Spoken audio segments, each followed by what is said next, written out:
And I am ready to do an introduction to our first session in a year-long seminar that we're launching on Vygotsky's works in imagination and creativity.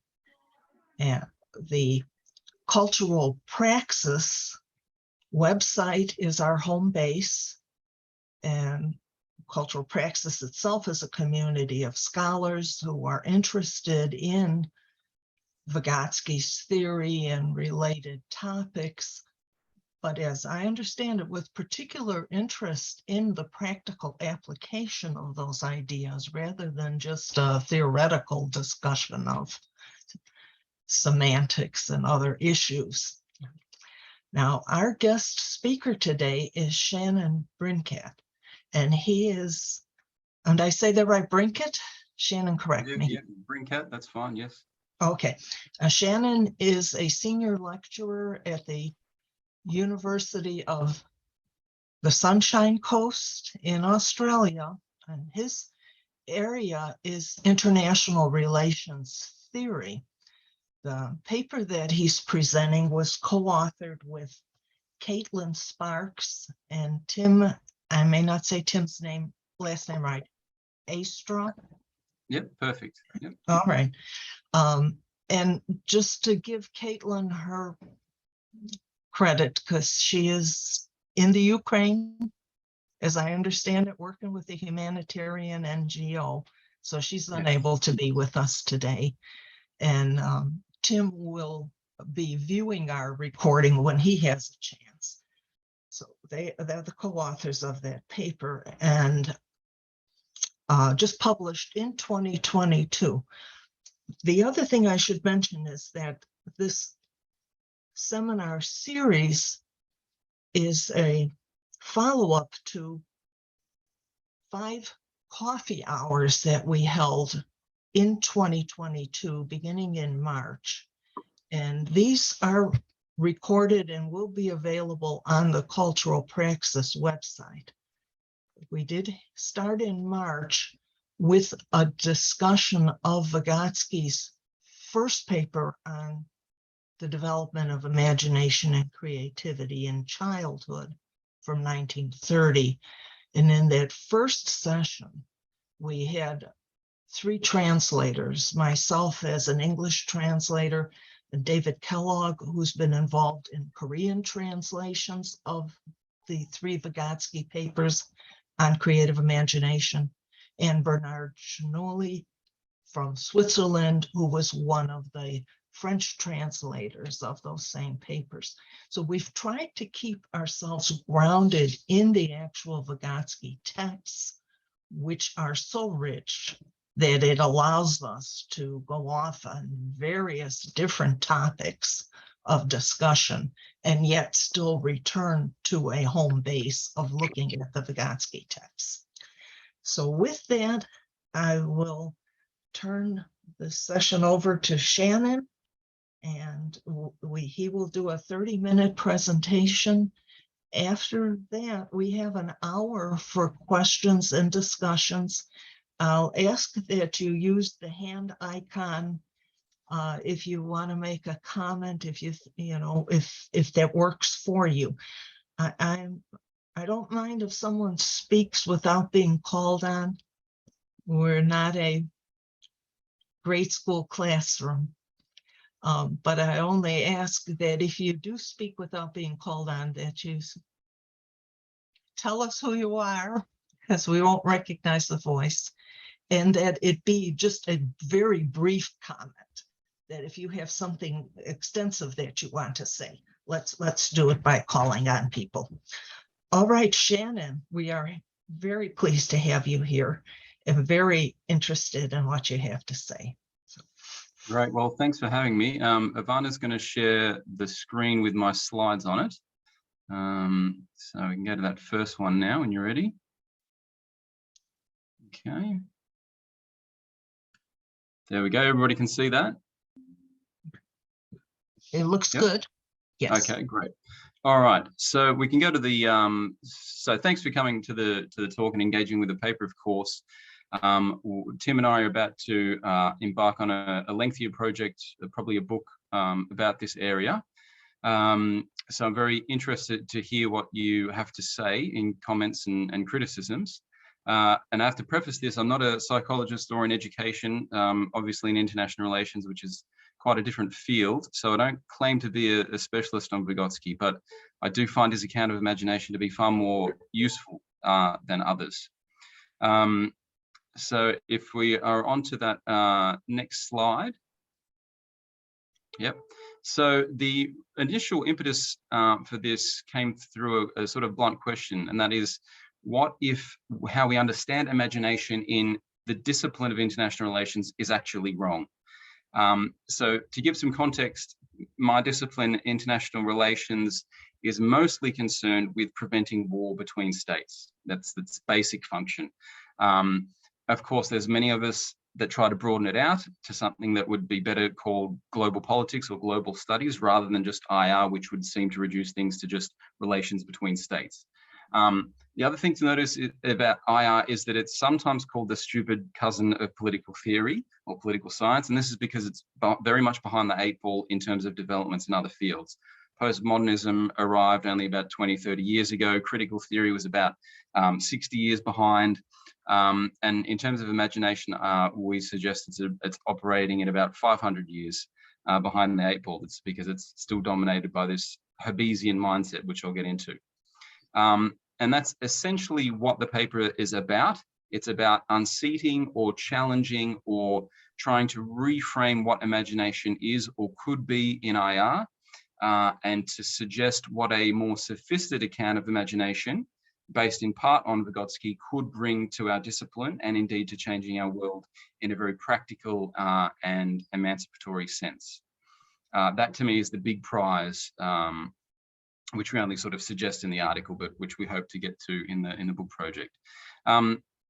So we begin in the paper as a critique of Hobbes and as a way to start to bring in imagination and exploring that as a form of life activity, something central to human thought and action. It's not something that's irrational or fantastical, but is eminently practical. And without this reconceptualization or this reframing of imagination, however you want to call it, the fear is that imagination will continue to be vilified by those who don't understand it, or even worse, condemned by those who don't want people to use their imaginations for a better world. And that's why I've got the quote from Angela Davis on there. You know, you have to act as if it were possible to radically transform the world, and you have to do it all at the same time. All right, the next slide. So in IR, we labor under this very old and I would say incomplete and wrong understanding of imagination. It's cast as something subjective, as atheoretical, something to get rid of in the research process. And yet the discipline at the same time takes at face value, you know, hook, line and sinker, stories that emerge from purely imaginative devices. So we've got Hobbes' state of nature, which I'll talk about, but liberalism's trickle-down theory, the rational actor model of John Nash, or the best one yet, the invisible hand of the market of Adam Smith. These are all, you know, purely imaginative devices. In more concrete terms, we have things like the nation state reconceptualized by Anderson as an imagined community. We have all the utopian projects that are sort of rethought out today through the idea of prefiguration, that is trying to make the ideal within the practices of the present. So imagination is everywhere, but on the whole, it appears infrequently in journals and books in IR and never as a point of analysis. It's sort of just a taken for granted for concept. And there's sort of four broad ways it's looked at in the discipline. The first are some theories that have engaged in imagination, liberal approaches, some feminist, and of course postmodernism. But usually this refers to imagination as something that gives representation to something else, a concept or an event or an ideal. The postmodern account is a lot more rich, but I won't go into that, especially in the work of Lacan. I'd be very interested to hear what people think about Lacan in relation to Vygotsky in our discussions. That'd be great. But the problem with all these models so far is that imagination is reduced to a faculty of representation or representation, which is a problem that comes from Kant, and I'll get to that very soon. The other way imagination is looked at is in history. So imagination is how we think through or depict or represent history, and how we come to distort the historical record. And a lot of talk about the myth of, say, 1648 or any other historical myths for that matter. But again, here, imagination is reduced to representation, but also added in is this irrational way that it distorts or reduces the objectivity of history. Then we have all these fictional accounts in IR that are popping up, analogical reasoning, storytelling, narratives, very highly productive area, but it tends to reduce imagination to something purely subjective, and it separates it from reason. And then we have the fourth one, which is sort of like my own approach, which is what I call add imagination and stir. So trying to bring in different accounts of imagination. Okay, the next slide. So imagination is rarely defined in IR. It's a psychological or cognitive process that's broadly assumed. And it's this misunderstanding or failure to think it through that's meant that it's highly susceptible to ideological capture in our discipline. And this takes three problematic forms. The first is what I call this dystopian or utopian impulse. So how our unmediated understanding of imagination means that we see it as just a subjective faculty, yeah? It's something we instrumentalize. The only difference is the belief in the horizon of possibility. So one can be based in fear, like Hobbes, as we'll see. Others can be based in freedom and hope, or it could be anything that the subject deems as positive. But without anything to anchor all this or criteria, there's no way to judge between these assertions. The second trap is the Kantian one, and that comes from his critique of pure reason. So in his first draft of that, he says, imagination is the faculty of representing an object even without its presence in intuition. But then in the second edition, he subordinates imagination to understanding and thereby demotes imagination to just a sensibility, yeah? So it presupposes that the object's already given to the senses. It's just recall, it's secondary. This reduces imagination away from cognition, perhaps, but more importantly for political theory is that it drives this wedge between reason and imagination altogether. And the third trap is the Freudian one, the psychoanalytic model that confines imagination to something impulsive, instinctual, a neurotic drive. Creativity is reduced to wish fulfillment, the basic pleasure principle, and this means that imagination is usually dismissed as something irrational or part of subconscious drives. And I think this is the one that persists most strongly within political thinking generally, not necessarily in the scholarly way, but people tend to dismiss imagination in politics as idle fantasy or irrational whims that has to be subordinated to the analysis of the real. Okay, next slide. So the operation of imagination is really under-conceptualized in IR, and it doesn't connect with the richer literatures that have explored it in more depth.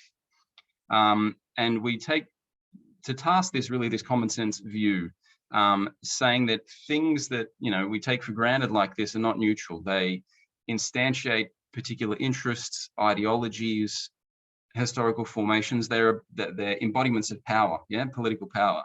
So what assumptions would the common sense understanding of imagination rest on?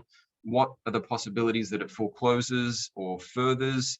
What other approaches are available?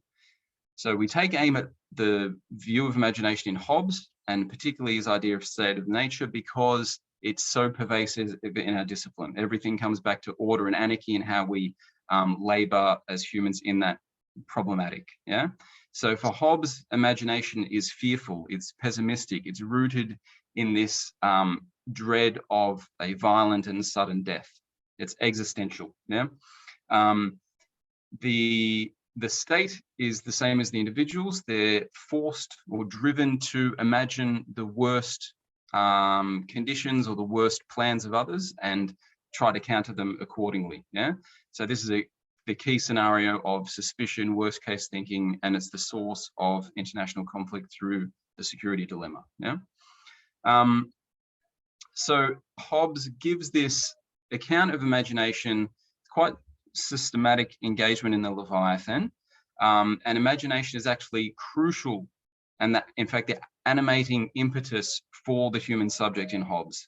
So he talks about it as a relationship between the senses, between language and understanding, and he identifies its speculative and application to instrumental thinking as well, especially in terms of cause and effect. Then he uses it to outline a hierarchy of what he calls passions, which are all produced and animated by the imagination. You know, their appetites and aversions, good things and bad things that we all want as subjects. Crucially for Hobbes, these passions are all rooted in a radical self-interest of the individual. This is his version of what the subjective imagination is. It's pure self-interest. They infuse a person's passion, but because the biggest one is this existential one, the fear of death, this is positioned as central to his whole political philosophy, crystallizing that state of nature idea, where everyone has that fear of others and the danger of violent death. So the view of the self that comes from this is atomistic and mechanical. Because subjects occupy a space with others, they all have their own self-interest in terms of their passions. This means they're always in tension with everyone else, and conflict is inevitable. So it's a distinctly monological account of the subject as well, especially the imagination. And this is why he goes then to imagine a Leviathan, that is a state in which all individuals agree to give up their natural liberty to a central power that then ensures that there's going to be no acts of violence within the state. Of course, this means acts of violence now occur between states, but that wasn't Hobbes's point. And of course, you have to realize he was a staunch monarchist writing in the English Civil War. Okay, next slide.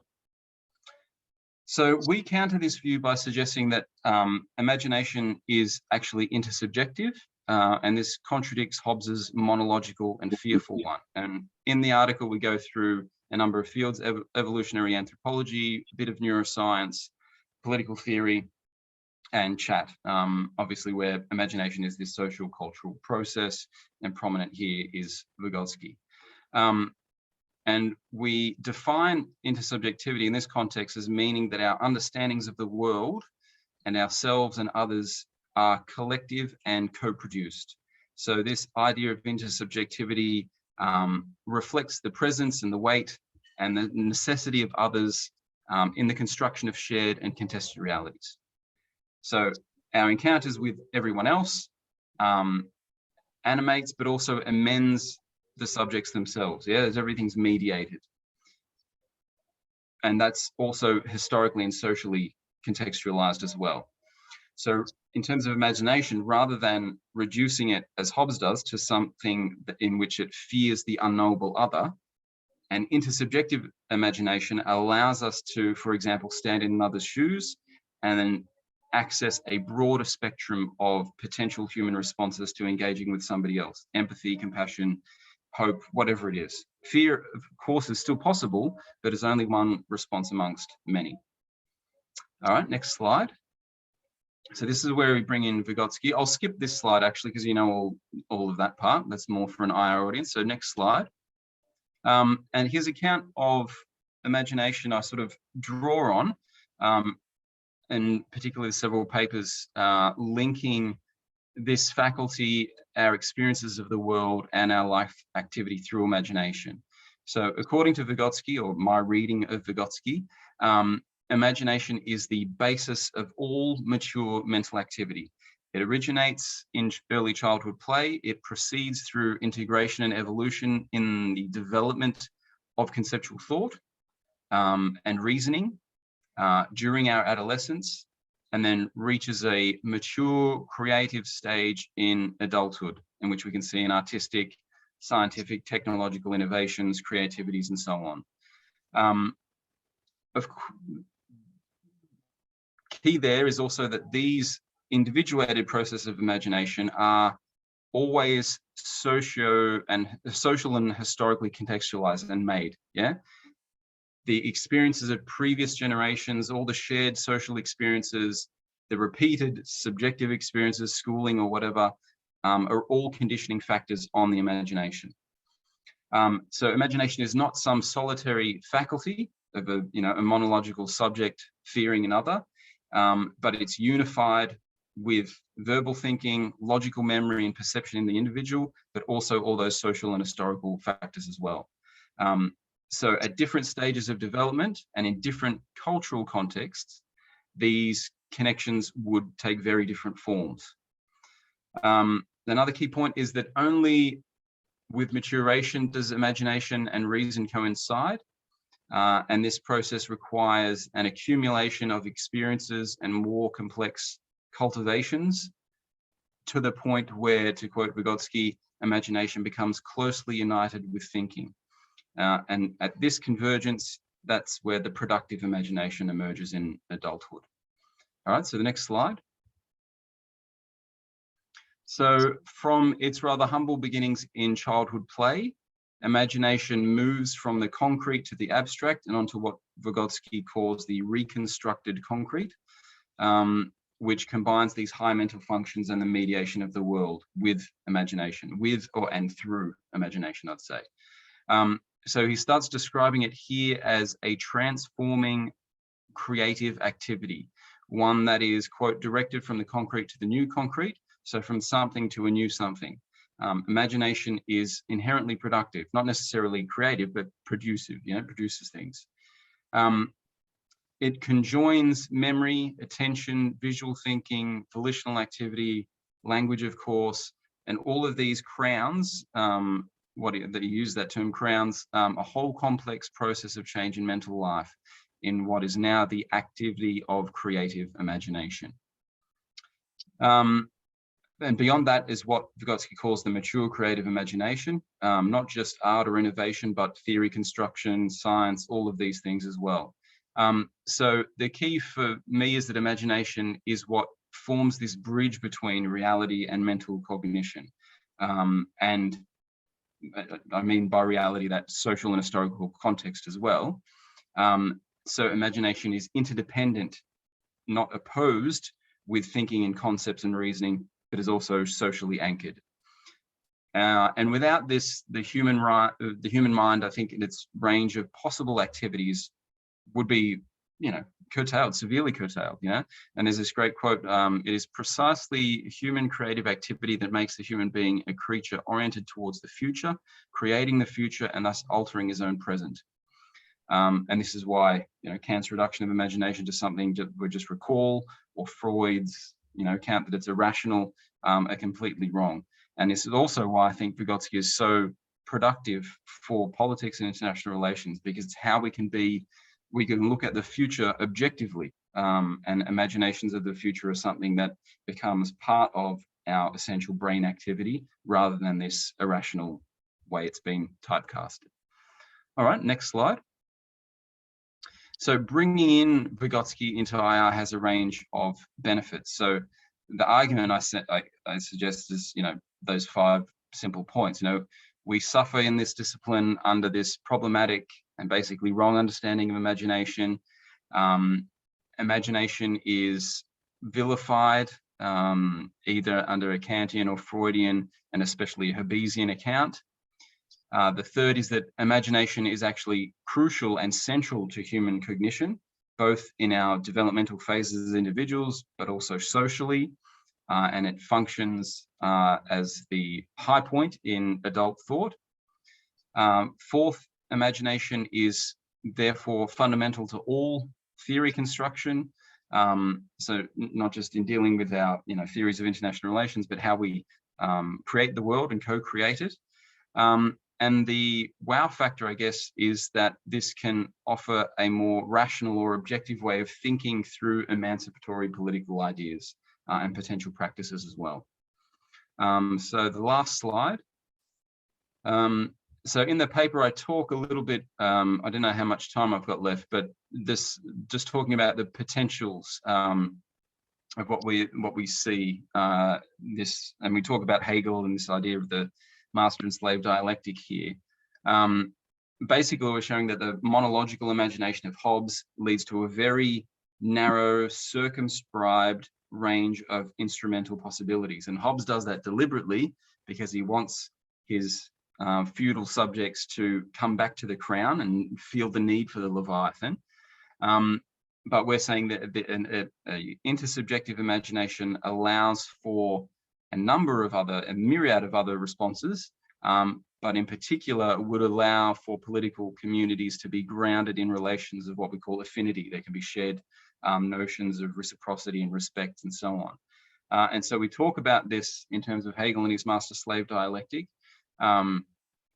which is in very distinct to Hobbes, where subjects are always engaged in conflict with each other, but without a social context. Yeah, the state of nature is not a social context. It's just where individuals bang into each other, and that requires them to live in the Leviathan.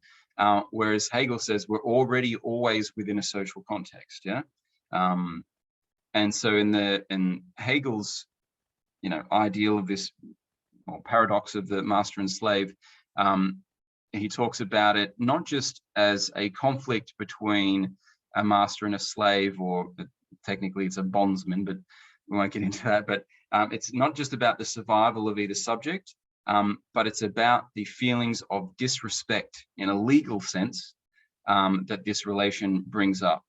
Axel Honneth has a great quote on it. It says, "The conflict that breaks out between the subjects represents from the outset something ethical, insofar as it is directed towards the intersubjective recognition of dimensions of human individuality. It is not the case, therefore, that a contract among individuals puts an end to the precarious state of a struggle for survival of all against all. Rather, inversely, this struggle leads as a moral medium from an underdeveloped state of ethical life to a more mature level of ethical relations." So to gain respect requires an act of reciprocity between partners, between interlocutors, an intersubjective process, and there's degrees of respect, the ideal being full mutual recognition between partners.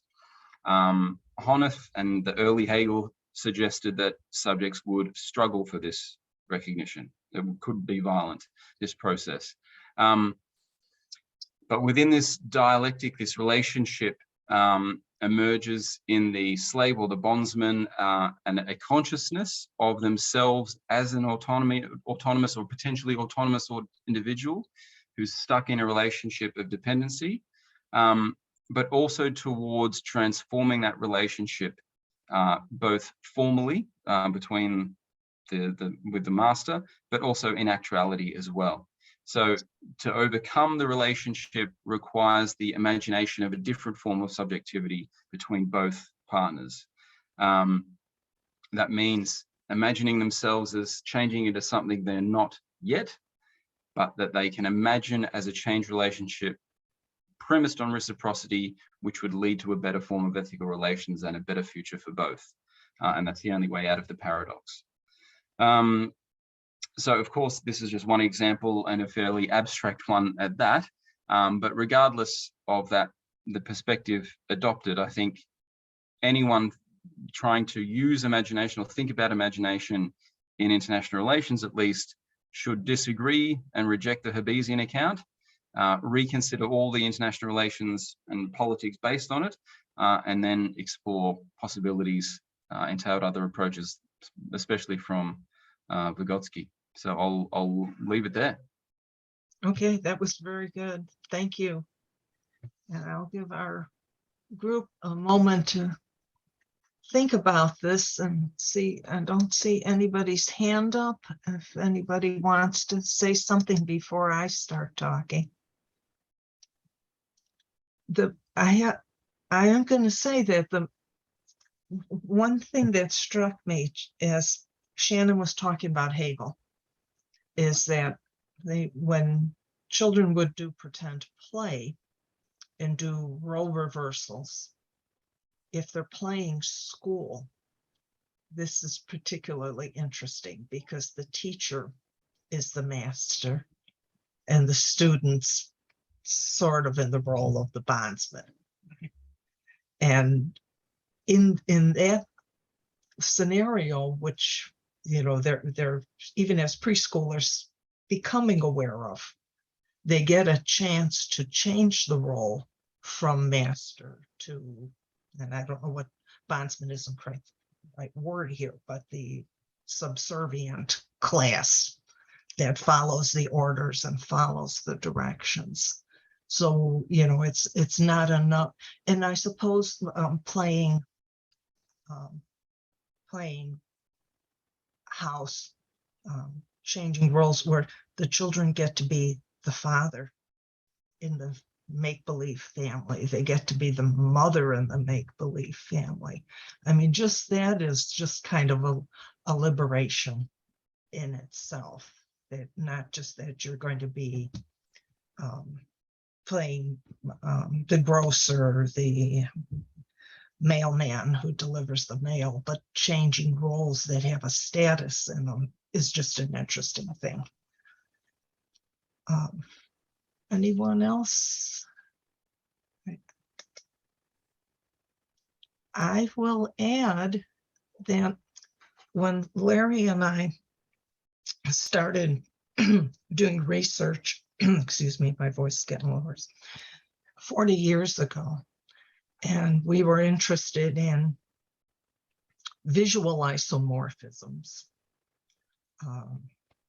how a visual image in art could have multiple meanings that tied in with the discussion of how one object can stand for many different other objects in pretend play. Even before I started translating Vygotsky's papers on creativity, I was interested in neo-Freudian theories of creativity. So Freudian theory, as Shannon's described it in international relations theory, has a focus on the primary process thought of the id, the irrational drive to satisfy desires and express anger and aggression. But neo-Freudians, and I'm saying this to acknowledge, and I said, Jillian isn't at her camera, so it's too bad if she's missing this part of it. Erik Erikson himself talks about the preschool stage. This is just real traditional Erik Erikson stages, is initiative versus guilt. Now, that might be worth, I know people in chat don't tend to ever acknowledge anything worthwhile coming out of Freudian theory. And I think that's a tremendous oversight and has to do with Soviet banning of the Russian Psychoanalytic Society back in 1928. But Jillian, you're back. I was just saying that there are some positive things in neo-Freudian theory that are worth taking into consideration. And as we talk about pretend play, Erikson's stage of initiative versus guilt. And see, that's even interesting when I was talking about role play where you change your status. Sometimes you are in the role of the teacher, sometimes the little child's in the role of the parent. Because see, are you allowed the freedom to initiate, right, a status change, do a role play, use your imagination? But there's other neo-Freudian theories that talked about regression and service of the ego. And this is getting kind of close to where Vygotsky's going to be coming from, because it's the idea that the rational thought processes could work in coordination with the irrational thought processes of the id, that the ego could sometimes have the ego strength to allow the imagination, which is primary process thought to the Freudians, but to allow the imagination free play. The first paper that Larry and I wrote on this, we were suggesting that perhaps the primary process thought could mature And I had found an obscure line in Freud's writings where he did allow for this one line that the imagination could mature. Okay, and he didn't say could mature to a consciously directed thought process. He didn't go that far. Got me an A- on my term paper. Okay, because he didn't go that far. But so there are there's a lot of richness here that we can bring together. And once again, I will pause, and anyone else want to jump in here, or Shannon, comment on anything I've said?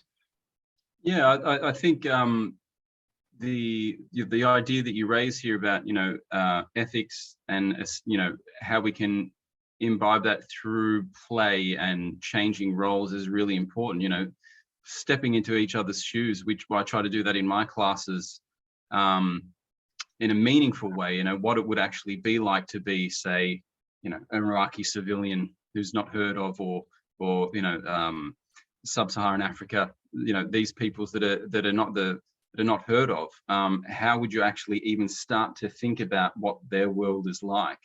Is purely an imaginative device, but it's so productive in the sense of getting people to become ethically aware. And I don't, I'm not in childhood education at all, but doing this at such an early stage, I think would be really important way of having an intervention at that age to start seeing a more international perspective that would be more sensitive to these ethical considerations of the other. So yeah, I think that would be that makes sense to me. Yeah. Okay, I am going to call on Mike. Mike. Great, thank you. Shannon, thank you for sending around the paper. I was just amazed to see that a lot of the ideas that people are just sort of figuring out about imagination could in fact be found in Hobbes, right? I'm not a political scientist. I don't have a background in that, but I thought I was pretty impressed by Hobbes's thinking. And it happens that last night, my general question is, if we adopt the sort of point of view, the interactionist point of view that you're proposing here, which I'm very sympathetic to, how does it change anything? How does it change how we view something? So last night I was watching the news, and Xi Jinping was talking about contemporary relations and the future of China, and he was adopting a worst case scenario. He was saying that he figures that the United States wants to dominate the world. That's not a good thing. Chinese should dominate the world. They have a better plan for the world going forward than we do. And I was trying to think about what difference would it make? How would we think about things differently there? How might we intervene to reduce the possibility of conflict in that case, or any other case? Because I don't know the cases that people in IR use as examples or evidence for the application of their theory, why their theory is useful. So I'm not clear on, if I were in IR, how would I say, oh yeah, that's the right way to think about it. So now let's rethink any example.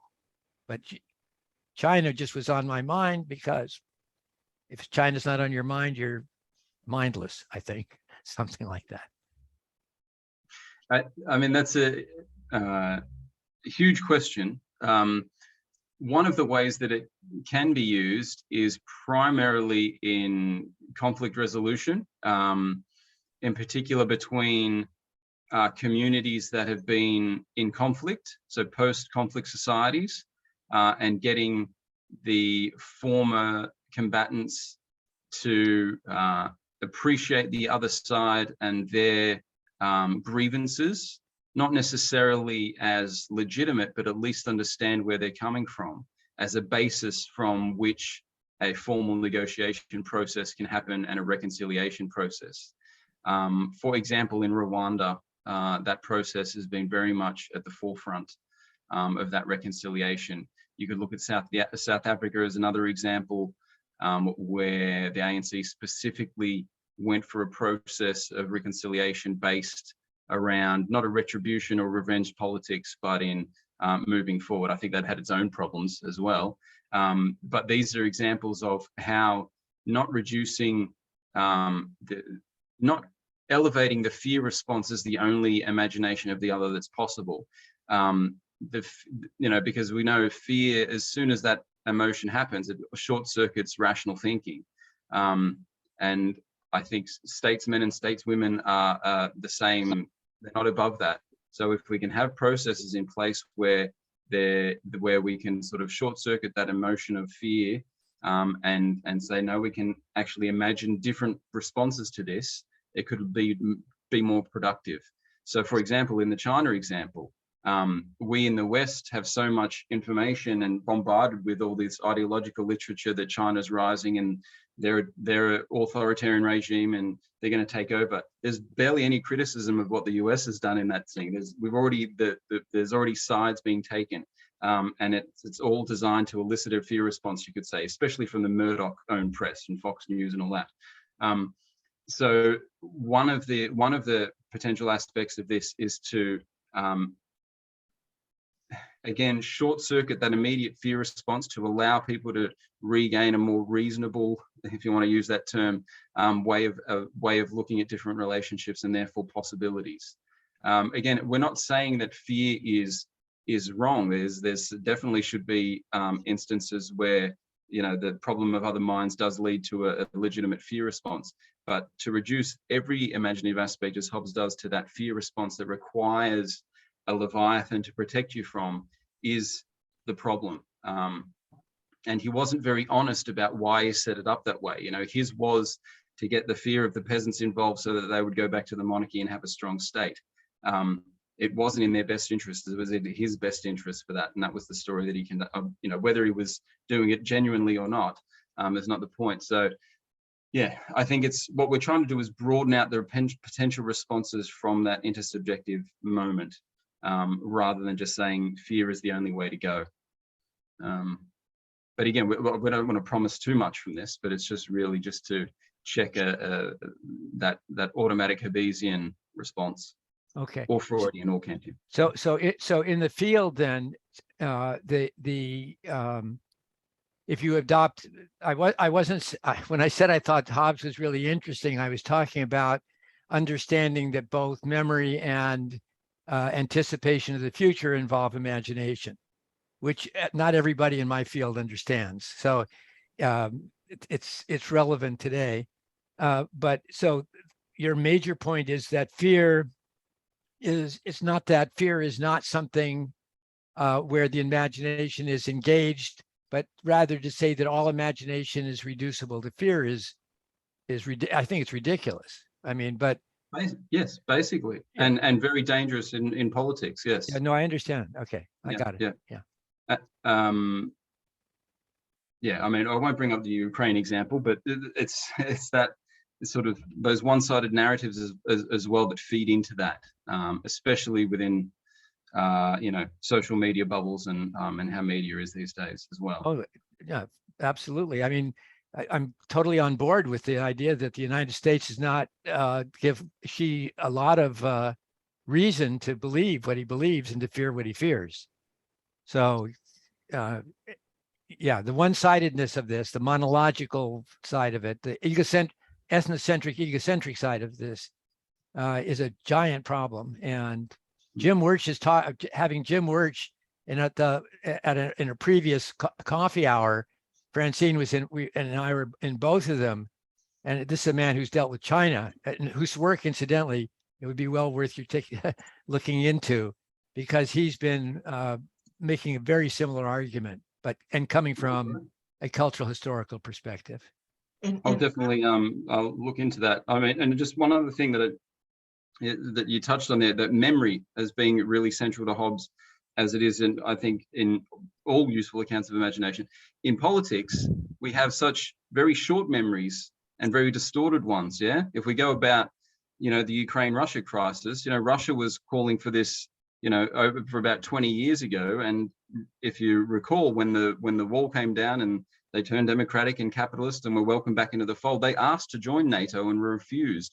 NATO was created to be a buffer to Russia. So if Russia was no longer communist, why wasn't it welcomed back into the fold? So these historical memories are in the political world are very clouded and lost. You know, there's a lot of amnesia.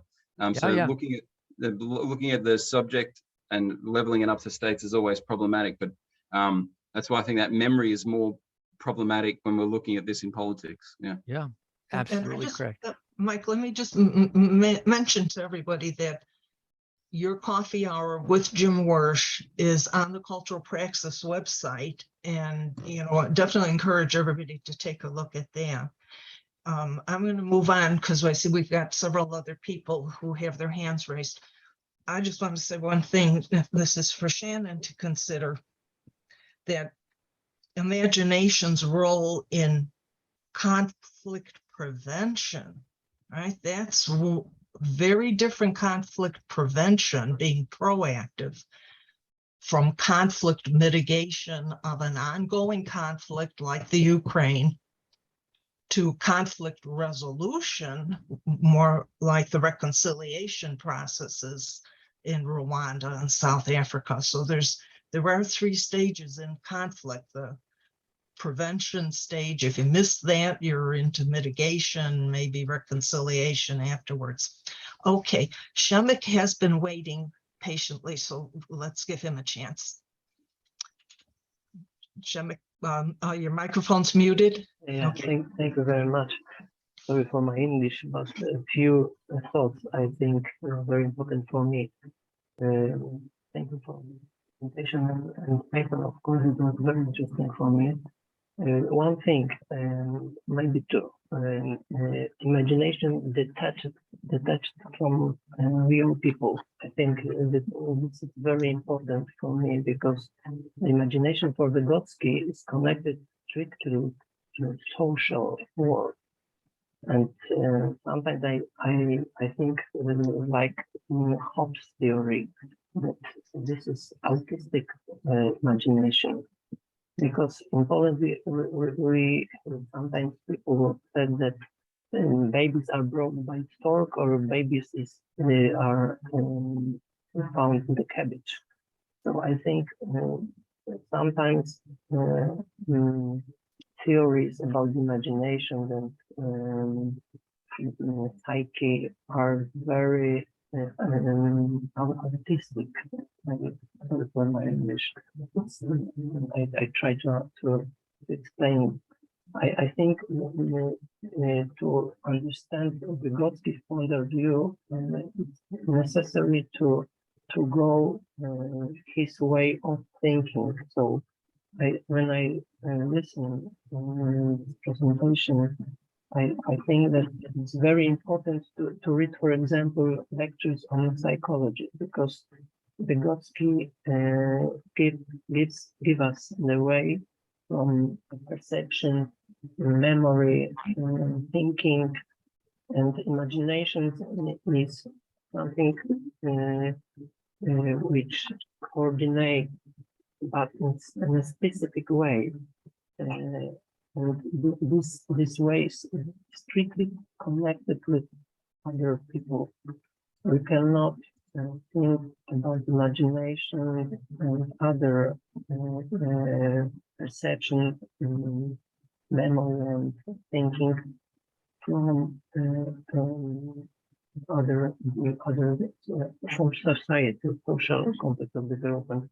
But when I read about Hobbes and other theories, imagination and other theories, I think there are no people, or only images of people. There is no real connection, bond between people. And there is nothing about pain, because fear is connected with the pain, but fear without pain is only fantasy. So it's very important when we think about social context of development and exactly about attachment theory, because the main point of the starting point of attachment, connection between the people, always pain. Without pain, in Poland we say that we can trust a friend who we can. I don't know how to say it in English. Maybe you know this proverb that the friends with pain situation, you can check it. Oh no, sorry for Shemek, this. let me try Oh, to. no, I really want to hear it. Can you say it in Russian? Maybe Mike can translate. I'm really interested what the proverb is. Or put it in the chat and we maybe. can translate. Yeah, so sorry for Пусть переводит. I'm going to suggest misery loves company. Good. Yeah, you real friend is in the pain situation. Yeah, so the pain is a very important thing in attachment theory. Is also the child can see and can if he choose for a parent only that person who help him in the pain. Without this, it's only image, without real. Sorry. And let me step in because I know that Shemek has translated into Polish the 1930 paper by Vygotsky, Imagination and Creativity in Childhood. I believe that you finished the translation of that paper, and that you are in the process of translating the 6 lectures from 1932. And one of those lectures is Imagination and its Development in Childhood, but the other lectures are on perception and will and memory, maybe conceptual thought. But so this is where Shemek is talking about the importance of imagination within what Vygotsky will call a psychological system. We have a system of higher mental functions here. Yes, yes, it's very important. But the main point, I think, that imagination is a social presence of the other people. Without this, the imagination is autistic imagination. So the main point is how we see and how we connect with other people in our imagination. And let me say this, and if this sounds right to Shemek, from what I understood of what you sent me in the email, that it's the separation from the significant other, the separation from the mother, from the caregiver, is the thing that makes the child need to imagine the absent object, the absent person. So if I'm understanding correctly, so when Shemek is talking about like that's like pain, but it's a pain of separation, the longing for something that you've lost is a catalyst to make you imagine the lost object. Does it sound right? Yeah. So it's very interesting in relation between nations and political relations. How the other person is imagining you. And what so it's enough for me. It's very late in Poland. My mind is working. Yes, and we understand that time gap that you're working with. I'm just going to say that it's interesting that the nostalgia in ethnic groups and nations for the golden age, to return to the long lost golden age, right, is often the thing that fuels a conflict. Jillian, you're next. And you are a play researcher, so you may find some good connections here. But just on that point that was made, I mean, I think, there's, so with Honneth and the Hegel that we bring in, I think how I understood was very much like tied with Winnicott's ideas about early infant development and learning separation, especially from the mother, and recognition of her independence from the self as well, which is all part of this in Honneth's work anyway. So yeah, I see that definitely as being part of this. So that's good that there's those connections there. Yeah, great. Julian? Thank you. I see the world through a classroom of 5-year-olds and a teacher, and I feel like I can explain the world through that setting. And my question to you, Shannon, and I will expand a little bit why I'm asking this, is what will be the equivalent of a classroom teacher overseeing extended, rich, imaginative play among young children? And my work has been to train future teachers of young children. And it is my belief it is one of the most powerful, creative, important professional roles for the well-being of society and the world in the long run. And I think the role of a classroom teacher is extraordinary. So I think what I'm looking to your work for is what is the equivalent in organizations like the UN or NATO. It seems to me we're going to need to be able to create, in this day and age, the kind of complex role that a classroom teacher is holding. So if we go back to, I want to try to build on what Mike has just proposed, and then our last speaker. Mike brings up the issue of China and who's going to rule the world. Is it from the news? Is it China, or is it the US, or whoever? Classroom teachers I feel like young children are each an individual nation. They come with this very powerful history. They haven't learned how to interact with other children, and in a sense, other countries yet. So pretend play among 5-year-olds is, I want the world to look like this. Here's how it's going to work. And I build a world with blocks. And I say, here are the bad guys, here are the good guys, here's the fight. And someone else says, no, that's not the way it works. And then someone else says, no, I want it to look like this. So we have the perfect opportunity to see conflicting rulers of the world.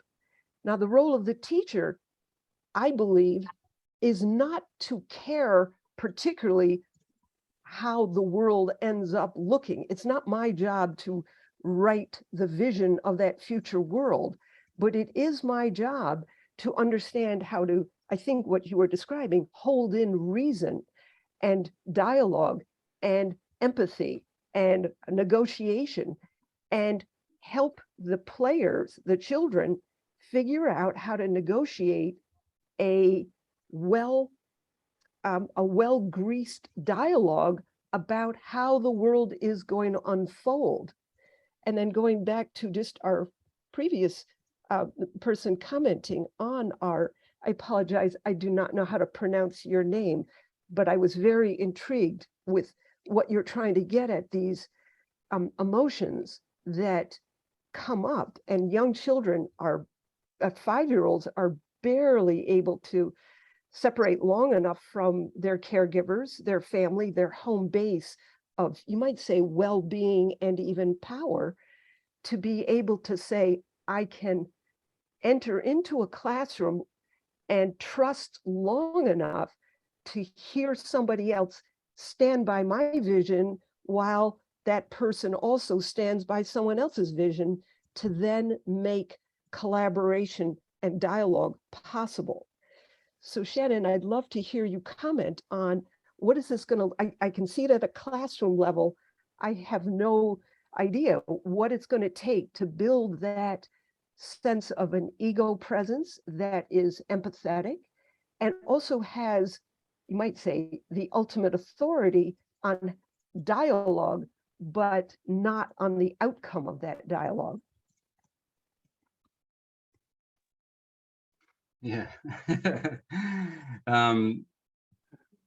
that's a challenge. So the already in the classroom, just some ways that I sort of try to operationalize imagination. One of the classes we do counter futures and counter histories to see what could have been, or in terms of history or different futures, to get them to think through different conditions what could have been. And that's usually quite a productive way. The other one that I already mentioned is stepping in others' shoes and compelling that sort of empathetic reflection. And this is part of the longer project of building trust in others, but that's predicated on first imagining that that trustful relationship is possible. And that's why we target Hobbes so much, is because he forecloses on that trust from ever emerging, because it can only be this fearful engagement, as we're saying, where it can actually be built on a trust from which these other things can emerge, i.e. dialogue, co-creating the world through mutual respect and dialogue and things of that. But those things are sort of higher stages, and you have to have all your ducks in a row before to get there. So I wouldn't have be so bold as to outline what an education program like this would be. But it's what we're, I guess, suggesting is that first of all, one of the initial steps is that we can't reduce imagination to this fearful response, but also to refuse to have these assumptions of domination, my version of the world over yours, as being the starting point. That the point of the master and bondsman relationship is to sublate that entire relationship mutually. And I think you have to go back to these first principles to make that even a possibility, starting with imagination. Yeah, but unfortunately, I don't have. I mean, a question so big. I mean, that would be amazing, but yeah, don't have an answer. Do you see any seeds for the kind of international mediator that we want to build toward? Unfortunately, no. I see it quite the opposite. I think we're reverting back to a more of a 1930s, 1920s political outlook, where it's hyper realist, but not even realist. It's that same paranoia. All the conspiracy theories online, the make America great again. I'm here in Brazil. The Bolsonaro supporters are the same irrational fears. They're reading the same websites, the same evangelist beliefs, that are all these forms of a pessimistic imagination that's rooted in fear, and a real dismissal of the other as a potential partner or mutual respect or whatever. It's a fear response, and it leads to automatically this hate. So yeah, I see where you're pushing towards, and that I guess that's where I'm going to now. But there's so much more to be done before I could even hazard a guess of those. But unfortunately, no, I don't see it within the current information structures that we have, and the form of political control, but also the decline of the US and how capitalism itself is there's less and less markets, there's more and more competition. This feeds into this repetition of fear and mistrust and violence, rather than a way out of it, unfortunately. Yeah.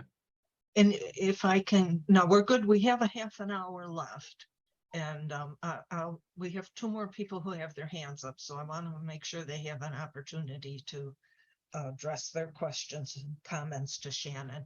And Beth would be next, and she's also play researcher, so this follows nicely. Beth. Yeah, I have a similar context of a classroom with 4 and 5-year-olds that's helping me think. And I'm trying to formulate as a question, but I don't know if I really have a question, just a collection of thoughts.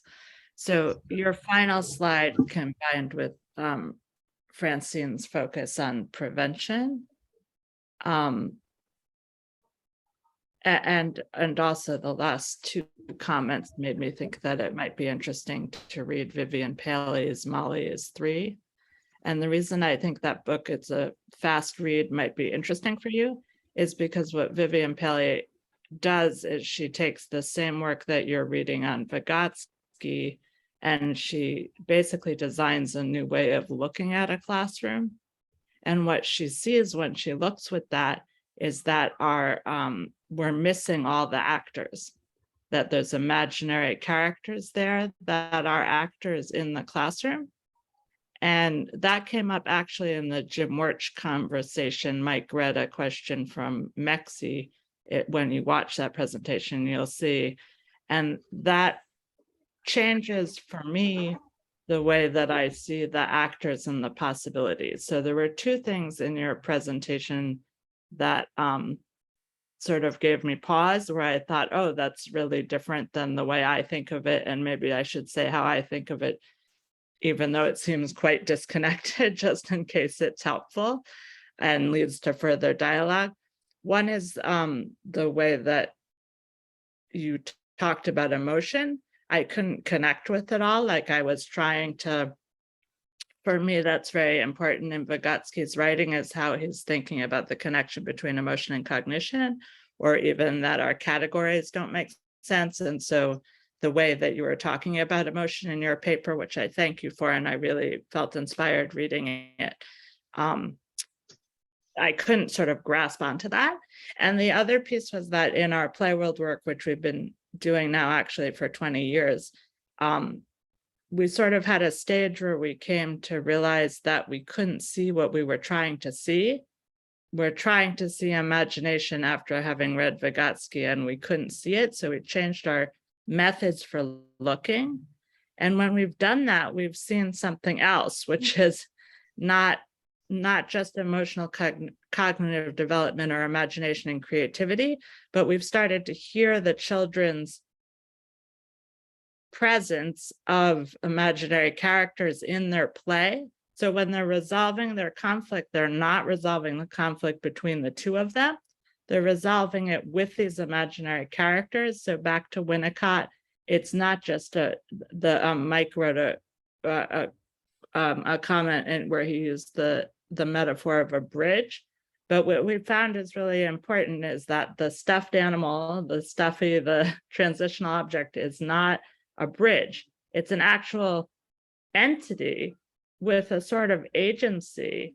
And that when the children orient in that way towards the imaginary characters, then this idea of prevention instead of resolution after there's a conflict becomes really relevant. It's almost like the time goes the other way. You get another chance somehow because the imaginary characters are in a different time. So I just would really love to, I'd love to have a conversation, to continue dialogue. I would love to hear after you read Molly is 3, and then if you recommend something to us to read, I'd also be interested in that. Sorry not to have a question, just to have a long comment. No, that's really helpful. I mean, so the book is called Molly is 3, is that right? Mm-hmm. Yeah. All right. That's That's great. Short. And very short. I had a question. Because you brought up the issue around emotions, and one of our reviewers, we had 4 of them. One of them really took us to town on this as well, and we didn't really understand it. So if I can ask you, what specifically between our account of emotion, which we put to the side because it's too complex if we go there. But what was it that didn't resonate with you, if I can ask? Actually, I think it's that putting it to the side that didn't resonate with me, because I really didn't want to level a critique because we're in really different fields and I don't feel I can critique, but I can't access these theories of imagination from Vygotsky without thinking about this division between emotion and cognition, which he critiqued.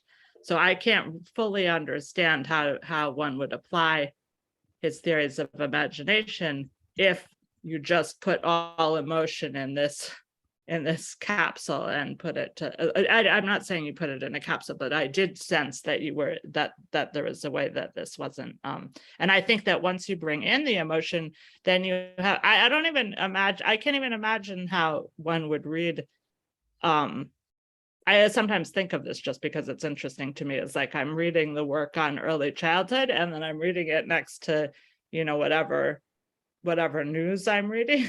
I'm thinking like, what would the news of the day look like if it was written like field notes in a classroom where you're talking about emotion all the time? Like, I don't even know how you would bring that level of attention to emotion and how emotion pervades everything, even like the setup of the room, and like, where does emotion lie? Does it lie with the children or the teachers or the imaginary characters, or somehow in the air, right? Like thinking of Durkheim, like in the artifacts, the emotion is in the artifacts. I don't know how one would even read international news that way, but that paradox of how to talk about emotion in your field just sort of struck me over the head, because I can't think of imagination without thinking about that. Yeah, I guess we bracketed it only because of word count. No, I know, but that's the whole thing. But it's word count. No, I agree. It's time scale, because when in the classroom, when we look in the classroom, we're looking at a very small time scale. But again, the reason it's so important is because the cycle between reality and fantasy that Vygotsky describes, and you read that paper carefully, like the connection between the two, there's several connections, right? 4 of them that he goes through, and emotion central to 3 of them. So like, we can't, the emotion in the imagination and the emotion in the reality that's a connection between the fantasy and the reality, is the emotion, right? So without emotion, I don't even know how we can talk about imagination. And yet how to talk about emotion even in a classroom is very difficult. So I have no idea how we could talk about it. Yeah, no, I mean, this is great, because I mean, that's exactly, Hobbes hides it because, fear is an emotion, yeah, but he smuggles it under imagination, so it becomes an act of cognition, that we think of the other and the problem of other minds, and therefore we fear them on it's a rational thing then. It's not an emotional one. So he tries to divorce it when clearly it isn't an emotional response. But no, this is great. This is why we need to do a much bigger project. We're going to actually talk about all these facets, because I agree, they can't be divorced from each other. They're fundamentally interrelated. Yeah.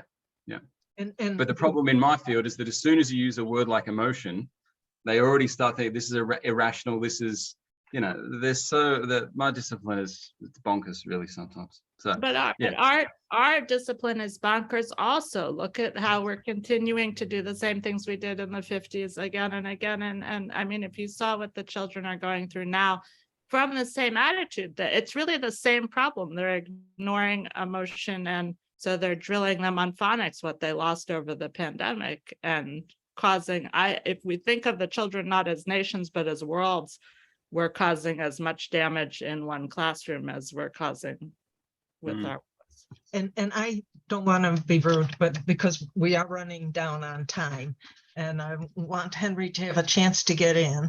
And also, I just want to say real quick, we should be thinking about where we would want to go with this with another session, because we would like to do a session a month, maybe every 6 weeks, but you can email me your thoughts. We don't need to discuss the next session together here, but I'm willing to do that. But I want to get Henry in. Yeah, man, my head is swimming.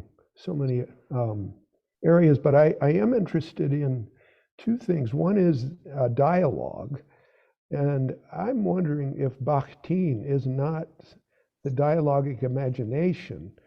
We how to put it, thinking itself is geared to dialogue.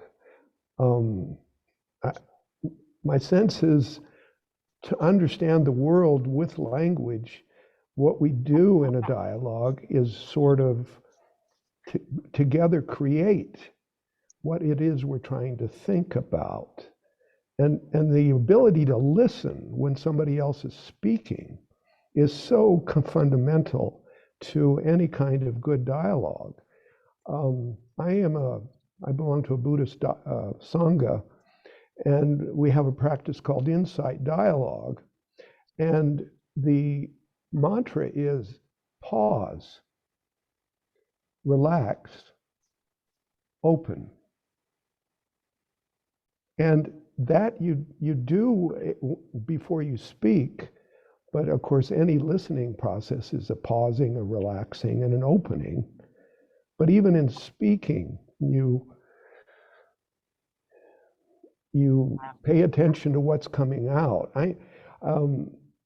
I think there's possibilities for this in the classroom, as a matter of fact, and certainly, at any scale. And the other thing I would like to point to is the presentation is going to be happening about a week and a day. Is that, Mike? Is that true, Mike? The presentation on strength-based, ecologically valid development studies, or understanding development. In another way of putting it is asset-based community development, starting at the local level, including as far as the classroom, where the school is, to the extent that we have brick and mortar schools. What is it like where you live on the ground? I live in New Mexico, where Native Americans take very seriously that they're tied to the land. Community is, to me, I'm really focused on is community development at a local level, and creating narratives, if possible, that are worth boasting about. In other words, instead of going global, have narratives that can be told to the larger world. And there's, of course, understanding the world we live in, the context, the Terra, Mother Earth. So respect for one another, but also understanding how we're tied to the earth, where we live. That's been sort of bouncing around. And one other little thing, what's the relationship between play and game? It seems to me play sort of implies, anything goes. But at what point do children learn games? They learn that there are rules for playing these games, for playing. So I'll end there. Thank you. And Shannon, these would be your closing comments now, so take it away. Yeah, I guess just on the, I totally agree with you that ability to actually listen is essential for dialogue. There's so often now we just, you're in conversations where the person's just there to immediately respond, and I use immediate as opposed to mediation.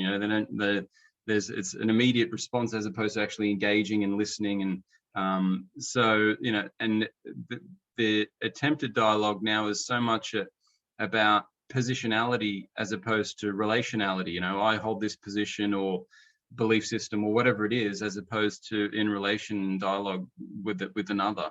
American politics being a case in point, all the polarization. So yeah, I do see that as being a key issue. And again, I think if we can come back to freeing up this initial use of imagination, might help with those sorts of those roadblocks that we're having in real dialogue at present. Yeah. Okay, and we are just at about closing time. I don't know how rigid our schedule is because Ivana is in charge of our Zoom session.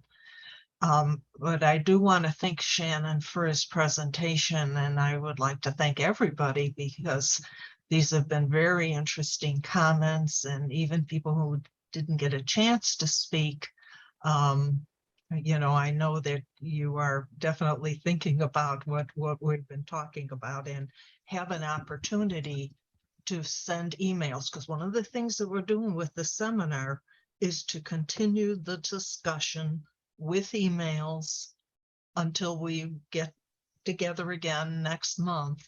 And I'm particularly interested in, we've got, some readings. Molly is 3, and, so there are readings we could go with this general direction rather than, interrupt it with something that's different. Our intention is always to build on the previous discussion. So any And any other closing thoughts that anyone wants to share? Mike, you have a coffee hour coming up. I believe it's October 27th. You might want to speak to that. Yeah, I mean, Henry mentioned it. The issue, a lot of people, when looking for alternatives with respect to kids who come into classrooms with very different kinds of abilities and interests, is to how do you create activities that are not bounded and controlled as those that arise from the classroom, where the strengths that the children bring to the classroom can be the foundation from which you try to build your educational program. And when you try to do that thing, it's easy to say, but when you do it, you lose the constraints that ordinarily analysts put on the situation in order to be able to make valid claims about what the psychological processes are. So the problem of ecological validity, I think, is very deeply involved in the question of how you do things that are not highly scripted. Because if they're highly scripted, we can analyze them because it gives us constraints. But if they're not highly scripted and there's a lot of overlap, then how do you warrant your claims? So I think it's for those, my just one thought that's related to all of these things. It's the Angela Davis quotation at the beginning, which I think is absolutely right on the spirit of cultural praxis. Everybody is concerned about how do we transform the world so we can live in it.